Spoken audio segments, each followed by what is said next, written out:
የእውቀት መጨረሻው ምንድነው ሊባሉ ሊቃውንቱ አንተ ራስህን ታውቃለህ ነው ይላሉ። ለሊከ ትጠይቅ ርዕሰከ እግዚአብሔርን ማን ያውቀዋል ሲባሉ ራሱን ያውቃል ብሎ ማረፍ የእውቀት መጨረሻ ይባላል ማለት። ስለዚህ ተመልከቱ፣ ስለ እግዚአብሔር አውቃለሁ እንደማለት ያለ ድፍረትም የለም።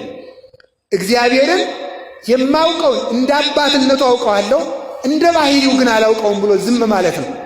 ይህንን ማወቅ ይገባልና እግዚአብሔር ከዚህ ዓለም አንድ ከዚህ ዓለም ሶስት ልዩ ነው። የምድር እህል ቢበሉት የምድር ሥጋን ያበረታል።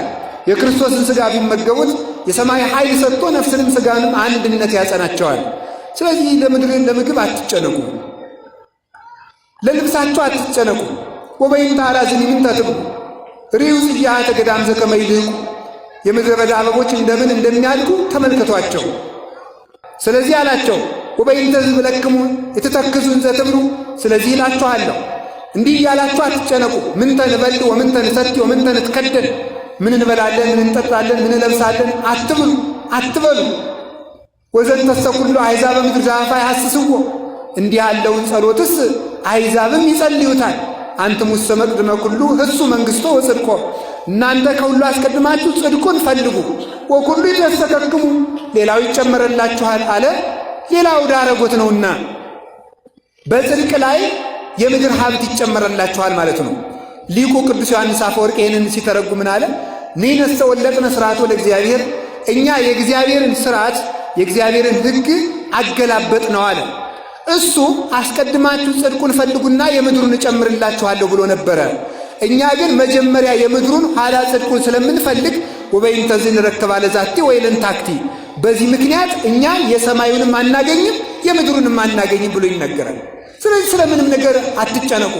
ሞት ወደ ክርስቶስ የምንሄድበት መንገድ ሆኖ ተለውጧል በክርስቶስ ሞት። አሁን ሞት ለክርስቲያን መንገዱ እንጂ መፍሪያው አይደለም። ስለዚህ አትጨነቁ። ጭንቀት ጸሎትን ያስተጓጉላል፣ እምነት መጉደል ነው እንዲህ ያለው ነገር። ስለ ሁሉም ነገር እግዚአብሔር ያስብልኛል በሉ። እስኪ ሁላችሁ እግዚአብሔር ያስብልኛል በሉ። ማን ያስብልኛል? እግዚአብሔር ያስብልኛል ካላችሁ ልባችሁ ይሰበሰባል። ይሄን እኮ ጌታችን መድኃኒታችን ኢየሱስ ክርስቶስ ዓይን ብታስተካክል ካንተ አውጥተህ አላት፣ እጅ ብታስተካክል ካንተ ቆርጠህ አላት፣ እግር ብታስተካክል ካንተ ቆርጠህ አላት። ምን ማለቱ ይሆን?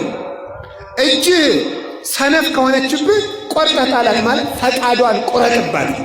ፈቃዷ ምንድን ነው? ማረፍ። አንተ ደግሞ ፈቃዷን ቁረጠውና ዘርጋት ለጸሎት። እግር ብታስተካክል ቆርጠህ ጣላት። እግርን በመጋዝ ቁረጠው ማለት አይደለም። ቆሜ አልጸልይም ብትል መቀመጥ ነው የምፈልግ፣ መተኛት ነው የምፈልግ፣ ማረፍ ነው የምፈልግ ብትል ፈቃዷን ቁረጠው። እምቢ በልና ቆምበት ማለት ነው። በቀዊም ቅጣው። ዓይን ብታስተናክል ካንተ ቅጣት። ማረፍ ነው የምፈልገው፣ መተኛት ነው የምፈልገው፣ ማንቀላፋት ነው የምፈልገው፣ ስራ አለብኝ፣ ደክሞኛል ብሎ ዓይን ማንጎላቸት ከፈለገ ካንተ አውጥተህ ጣላት።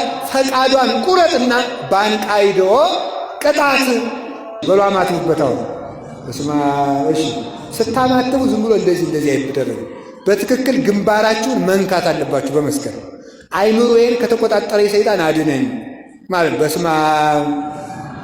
አሁን ደግሞ ልባችሁን በወልድ በግራ ያለውንም አርቅልኝ እሺ፣ ወመንፈስ ቅዱስ በቀኝ ያለውንም ደግሞ አርቅልኝ። አሐዱ አምላክ አሜን። እሺ አሐዱ አምላክ አሜን አላለ። እሺ በስመ አብ ወወልድ ወመንፈስ ቅዱስ አሐዱ አምላክ በቅድስት በቃ ይችን ቃል ብቻ ነው የምነግራችሁ። ምንድነው ቅድስት ሥላሴ ማለት? ይችን ብቻ ስትጸልዩ እንድትሰሟት ነው። ቅድስት ሥላሴ ማለት ምን ማለት ነው የሚለውን በቃ አጭር ነገር ነው። ስለ ቅድስት ሥላሴ ወር ብናምርም ምስጢረ ሥላሴ ብንማር አያልቅም። እኔ መናገር የፈለግኳት አንድ ጥቂቷን ነገር ነው የምነግራችሁ። ቅድስት ሥላሴ ማለት ልዩ ሶስትነት ማለት ነው። እስኪ ልዩ ሶስትነት ማለት ምን ማለት ነው? ልዩ ሶስትነት አሁን እግዚአብሔር አንድም ሶስትም ነው ሲባል ስለ ሃይማኖታችን ልናውቀው የሚገባን ነገር ምንድነው? ከቁጥር ሕግ መውጣት አለብን። እኛ በምናውቀው ሶስት እግዚአብሔር አይታወቅም። እኛ የምናውቀውን ሶስት በሙሉ ብንዘረዝር እግዚአብሔር እንደነዚያ አይደለም። እግዚአብሔር አንድ ነው ሲባል ደግሞ እኛ የምናውቀውን አንድ የሆነ ነገር ብንዘረዝር እግዚአብሔር እንደዚያ ያለ አንድ አይደለም። የክርስቲያን ሃይማኖት ብዙ አምላክ መደርደር መስሏቸው ወደ ክርስትና ሃይማኖት የማይመጡ ሰዎች እንቅፋት የሚሆንባቸው የእግዚአብሔርን ሦስትነት በቁጥር ሕግ ስለሚያስቡት ነው። ሦስት የሆነ ነገር ከሆነ እግዚአብሔር ሦስት አካል ካለው ሦስት አምላክ ማለት ነው ብለው ስለሚያስቡ ነው። ሦስት አምላክ ስላለው ሦስት አምላክ ስለሆነ በሦስት አምላክ አናምንም፣ ብዙ አምላክ ነው የክርስቲያኖች ብለው ስለሚያስቡ ነው። አንድ ደግሞ ብለው የሚያምኑበት ምክንያት እግዚአብሔር አንድ አካል እንደ አንድ ሰው ያለ ስለሚመስላቸው ደግሞ ያንን ይቀበላሉ። ስለዚህ የእግዚአብሔር አንድነት እኛ እንደምናውቀው አንድ አይደለም፣ የእግዚአብሔር ሦስትነት እኛ እንደምናውቀው ሦስት ያለ ስላይደለም ይባላል፣ ልዩ ሦስት ይባላል ማለት። እኛ የምናውቀው ሦስት ካልተጨፈለቀ በቀር አንድ መሆን አይችልም። ሥላሴ ግን ሳይጠቀለሉ አንድ ሆነው ይኖራሉ፣ ልዩ ሦስት። ስለዚህ እንዲህ ብሎ ይናገራል፣ ሰማይ ከምድር እንደሚርቅ እንዲሁ ከሐሳባችሁ ሐሳቤ ከሐሳባችሁ ይርቃል ይላል ትንቢተ ኢሳይያስ ምዕራፍ 55 ላይ ሲናገር፣ ሰማይ ከምድር እንደሚርቅ ሐሳቤ ከሐሳባችሁ እንዲሁ ይርቃል። ቅዱስ ጳውሎስ ከክርስቶስ መስቀል የወጡትን ሰዎች ሲወቅሳቸው ፊልጵስዩስ ምዕራፍ 3 ላይ ሲናገር ሐሳባቸው ምድራዊ ነው ብሎ ይናገራል። በምድር ሐሳብ የእግዚአብሔር ሐሳብ አይታወቅም። የእግዚአብሔር ሐሳብ የሚታወቀው በእግዚአብሔር ነው። የሃይማኖት ዕውቀት ከእግዚአብሔር በእግዚአብሔር ወደ እግዚአብሔር የሚያደርስ ነው ይላሉ ሊቃውንት። እንዲያውም ምን ይላሉ አባቶቻችን? ጌታችን ኢየሱስ ክርስቶስ ሲናገር ምንድን አለ? እኔ መንገድ ነኝ ብሏል። እኔ ምንድን ነኝ አለ? እኔ መንገድ ነኝ። ምን ማለት ነው ብለው ሲናገሩ ሊቃውንት ይህን ሲተረጉሙ ይላሉ እግዚአብሔር የሚታወቀው በእግዚአብሔር ነው ማለቱ ነው ይላሉ። እግዚአብሔር በማን ይታወቃል? በሉ እንጂ እግዚአብሔር በማን ይታወቃል?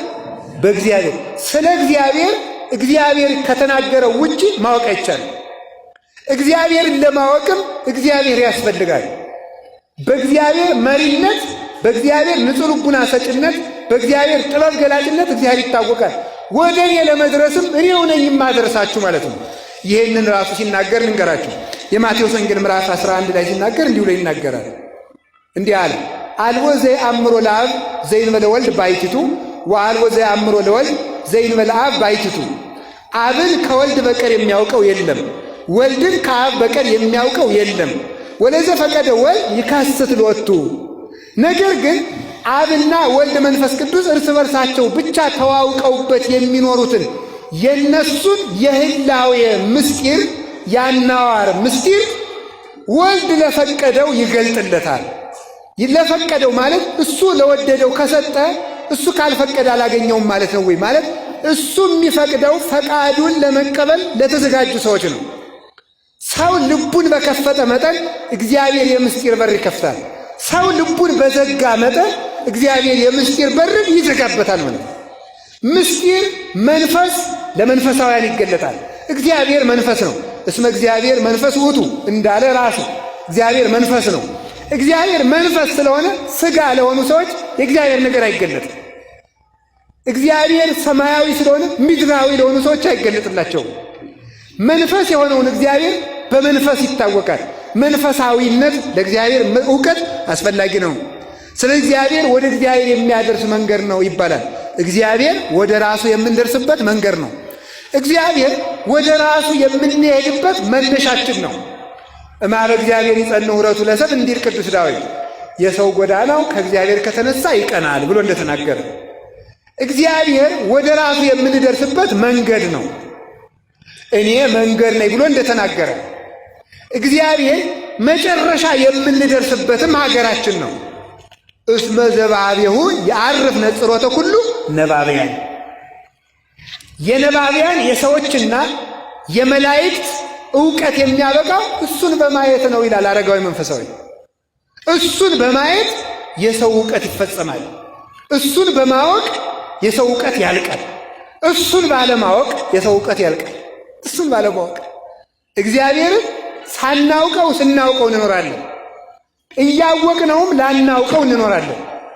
የፈቀደውን ያህል እናውቀዋለን፣ ያልፈቀደውን አናውቀውም። ያወቃችሁትን ያህል አውቃችሁ ከሃይማኖት የተረፋችሁን የተማራችሁትን ተምራችሁ የቀረውን እግዚአብሔር ያውቃል በሉ። ትትረመም ወትትነገር